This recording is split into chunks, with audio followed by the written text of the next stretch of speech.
दादा जरांगे मागच्या 6 दिवसापासून उपोषणाला बसलेले आहे। हे सरकार ढूंढ पाहत नाही, येऊन पाहत नाही।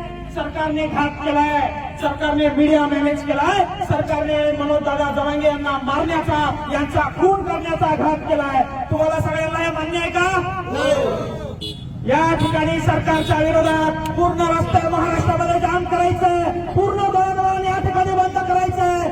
जोपर्यंत सरकार सन्मान्य मनोज दादा जरांगे यांच्या ठिकाणी पैशाशी येऊन या ठिकाणी आपल्या आरक्षणाचा दिवा मार्गी काढत नाही, तोपर्यंत हा रस्ता रोको या ठिकाणी थांबणार नाही। पोलीस बांधवांना विनंती करतो की हे सगळं या ठिकाणी शांततेत सुरू आहे, मात्र आम्हाला अडवण्याचा प्रयत्न केला, आम्हाला उठवण्याचा प्रयत्न केला तर महाराष्ट्र पेटून देण्यात येईल।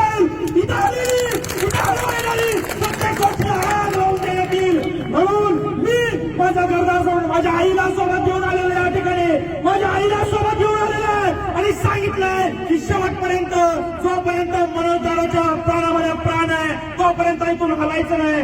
जर का मनोज दादाच्या जीवाला काही बरं वाईट झालं तर पूर्ण महाराष्ट्र या ठिकाणी पेटून दिल्याशिवाय राहणार नाही, एवढंच सांगतो। आणि पुढे इथून हलायचं नाही। आपल्या आई बहिणींना गाड्या, बैलगाड्या, ट्रॅक्टर सगळ्या रोडवर घेऊन या।